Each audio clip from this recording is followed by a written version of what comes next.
Welcome back to my YouTube channel. ಎಲ್ಲರಿಗೂ ಕಥಾ ಕಣಜ ಸ್ಮಿತಾ ಚಾನಲ್ಗೆ ಆತ್ಮೀಯವಾದ ಸ್ವಾಗತ. ನಾನಿವತ್ತು ಪೌರ್ಣಮಿ ಕಥೆಯ 5ನೇ ಎಪಿಸೋಡ್ನ ಜೊತೆ ನಿಮ್ಮ ಮುಂದೆ ಬಂದಿದ್ದೇನೆ.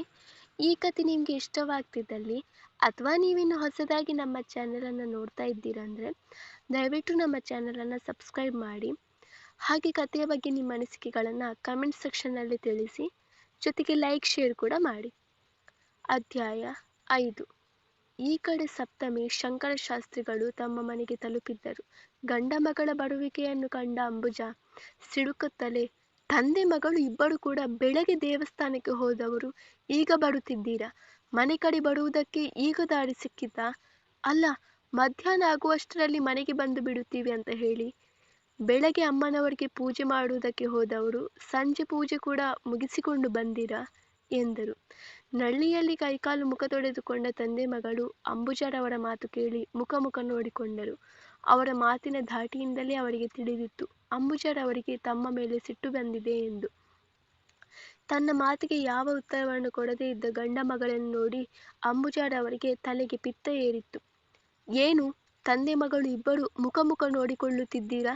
ನಾನು ಕೇಳಿದ ಪ್ರಶ್ನೆಗೆ ಒಬ್ಬರು ಕೂಡ ಉತ್ತರ ಕೊಡುತ್ತಿಲ್ಲ, ಯಾಕೆ? ಬೆಳಿಗ್ಗೆ ಒಂದಿಷ್ಟು ಹೊಟ್ಟೆಗೆ ಹಾಕಿಕೊಂಡು ಹೋದವರು ಮಧ್ಯಾಹ್ನ ಎಲ್ಲಿ ಊಟ ಮಾಡಿದಿರಿ?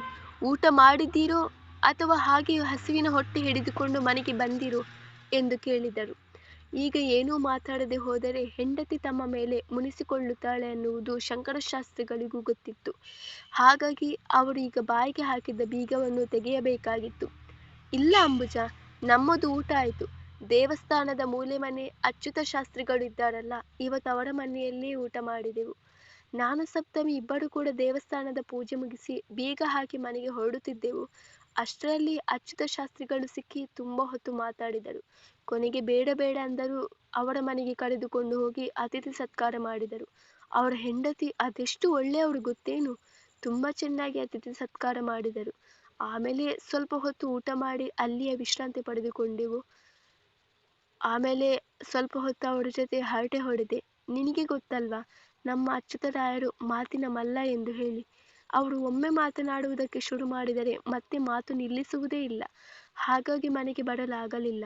ನಂತರ ದೇವಸ್ಥಾನಕ್ಕೆ ಮತ್ತೆ ಹೋಗಿ ಪೂಜೆ ಮುಗಿಸಿ ನೇರವಾಗಿ ಮನೆಗೆ ಬಂದೆವು. ಸರಿ, ಈಗ ಅದಕ್ಕೆ ಯಾಕಿಷ್ಟೊಂದು ಸಿಟ್ಟು ಮಾಡಿಕೊಂಡಿದ್ದೀಯಾ? ನಾವು ಮನೆಗೆ ಬಂದು ಆಯ್ತಲ್ಲ ಎಂದರು. ಸರಿ ಆಯಿತು ಬಿಡಿ. ತಂದೆ ಮಗಳ ಹತ್ತಿರ ಮಾತನಾಡಿ ನಾನು ಗೆಲ್ಲುವುದಕ್ಕೆ ಆಗುತ್ತೇನು? ಅವಳು ನಿಮ್ಮನ್ನು ಬಿಟ್ಟು ಕೊಡಲ್ಲ, ನೀವು ಅವಳನ್ನು ಬಿಟ್ಟು ಕೊಡಲ್ಲ. ತಂದೆಗೆ ತಕ್ಕ ಮಗಳು, ಮಗಳಿಗೆ ತಕ್ಕ ತಂದೆ. ನಿಮ್ಮಿಬ್ಬರ ನಡುವೆ ನಾನು ಮಾತಾಡಿ ಸುಮ್ಮನೆ ಕೆಟ್ಟವಳಾಗಬೇಕು ಅಷ್ಟೇ. ನನಗೆ ಯಾಕೆ ಬೇಕು ನಿಮ್ಮ ಉಸಾಬರಿ? ಈಗಾದರೂ ಹೋಗಿ ಸ್ನಾನ ಮಾಡಿಕೊಂಡು ಬನ್ನಿ ಎಂದರು ಅಂಬುಜ.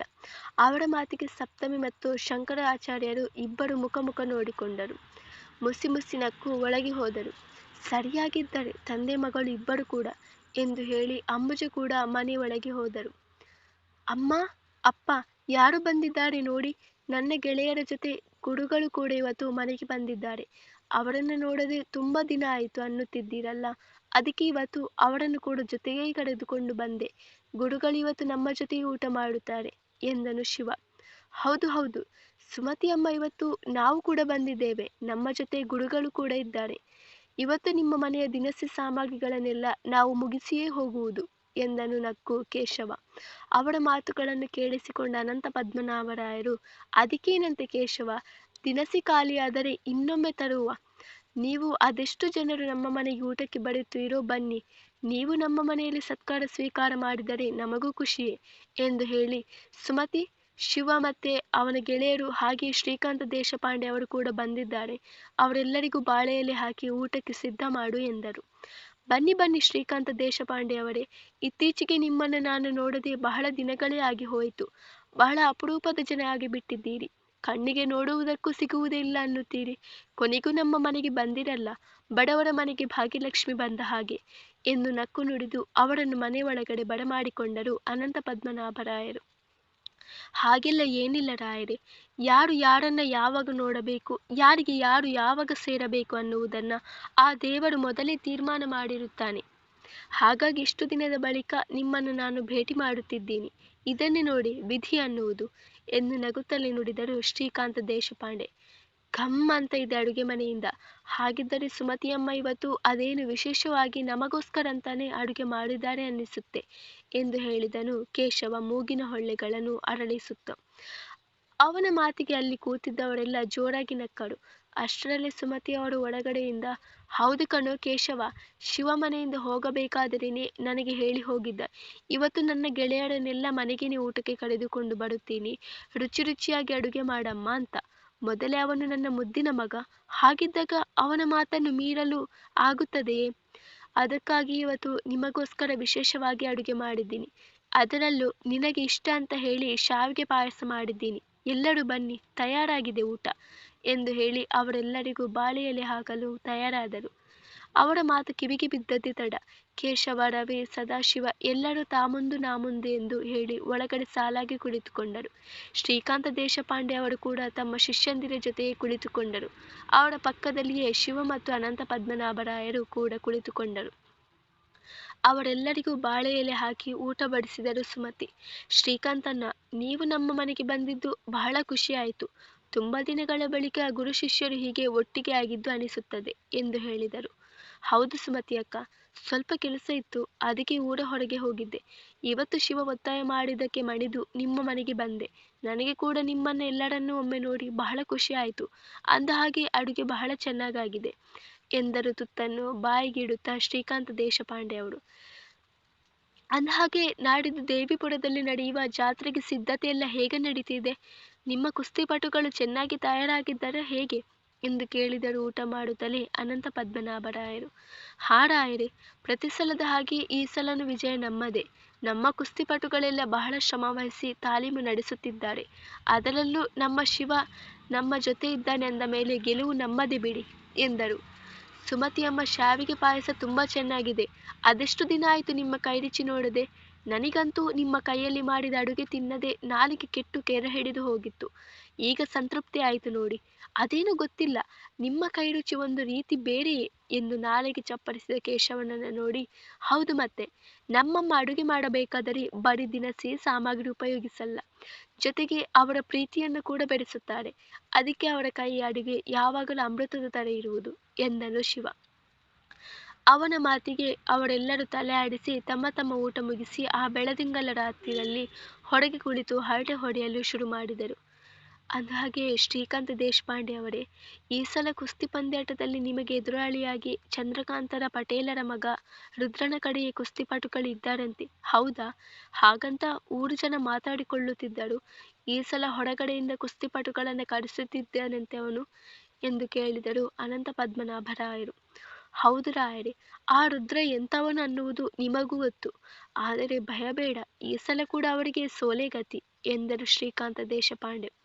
ಶ್ರೀಕಾಂತಣ್ಣ, ಅಂದಹಾಗೆ ನಿಮ್ಮಿಂದ ನಮಗೊಂದು ಸಹಾಯ ಆಗಬೇಕಿತ್ತು ಎಂದು ಹೇಳಿಕೊಂಡು ಗಂಡನ ಜೊತೆ ಮಾತಾಡುತ್ತಾ ನಿಂತಿದ್ದ ಶ್ರೀಕಾಂತ ದೇಶಪಾಂಡೆ ಅವರ ಬಳಿ ಬಂದರು ಸುಮತಿಯಮ್ಮ. ಹೇಳಿ ಸುಮತಿ ಅಕ್ಕ, ಅದೇನು ಅಂತ. ನನ್ನಿಂದ ಆಗುವುದಾದರೆ ಖಂಡಿತ ಮಾಡುತ್ತೇನೆ ಎಂದು ಹೇಳಿ ಅವರ ಕಡೆ ಮುಖ ಮಾಡಿದರು ದೇಶಪಾಂಡೆ ಅವರು. ಅದು ನೀವು ಹೇಳಿದ ಮಾತನ್ನು ನಮ್ಮ ಶಿವ ಯಾವತ್ತಿಗೂ ತೆಗೆದುಹಾಕುವುದಿಲ್ಲ. ಅವನು ನಮ್ಮಿಬ್ಬರನ್ನ ಬಿಟ್ಟರೆ ಮತ್ತೆ ಬಗ್ಗುವುದು ನಿಮಗೆಯೇ. ಅದೆಷ್ಟೋ ಸಲ ಯಾರ ಮಾತನ್ನು ಕೂಡ ಕೇಳದೇ ಇದ್ದವನು ನೀವು ಹೇಳಿದ ಮಾತನ್ನು ಕೇಳಿದ್ದಾನೆ. ಅದಕ್ಕೆ ಅವನನ್ನು ಹೇಗಾದರೂ ಮಾಡಿ ಮದುವೆಗೆ ಒಪ್ಪಿಸಿ ಎಂದರು ಸುಮತಿಯಮ್ಮ. ಹೋ, ಹೀಗ ವಿಷಯ. ಅಂದರೆ ನಮ್ಮ ಶಿವನಿಗೆ ಆದಷ್ಟು ಬೇಗ ಕಂಕಣ ಭಾಗ್ಯ ಇದೆ ಅನ್ನಿ. ಅಂದಹಾಗೆ ಹುಡುಗಿಯನ್ನು ಹುಡುಕಿಟ್ಟಿದ್ದೀರೋ ಹೇಗೆ ಎಂದು ನಕ್ಕು ಕೇಳಿದರು ಶ್ರೀಕಾಂತ ದೇಶಪಾಂಡೆ ಅವರು. ಇಲ್ಲ ಅಣ್ಣ, ಹುಡುಗಿನ ಇನ್ನೂ ಹುಡುಕಿಲ್ಲ. ಮೊದಲು ನಮ್ಮ ಶಿವ ಮದುವೆಗೆ ಒಪ್ಪಲಿ, ಆಮೇಲೆ ಹುಡುಗಿಯನ್ನು ನಿಧಾನಕ್ಕೆ ಹುಡುಕಿದರೆ ಆಯಿತು. ನಿಮಗೆ ಗೊತ್ತಲ್ವ ಅವನ ವಿಷಯ, ಮದುವೆ ಅಂದರೆ ಬೇಡ ಅಂತಾನೆ. ಇನ್ನು ಹುಡುಗಿಯರನ್ನ ಕಂಡರೆ ಮಾಡುದ್ದ ದೂರ ಓಡಿ ಹೋಗುತ್ತಾನೆ. ಯಾವತ್ತೂ ಆಗಿರುವ ಆ ದುರ್ಘಟನೆಗೋಸ್ಕರ ನಮ್ಮ ಜೀವನನ ಹಾಳು ಮಾಡಿಕೊಳ್ಳುವುದಕ್ಕೆ ಆಗುತ್ತಾ? ನೀವ ಹೇಳಿ. ಅವತ್ತೇನೋ ಕೆಟ್ಟಗಳಿಗೆ ಹಾಗೆ ಆಗಿ ಹೋಯಿತು.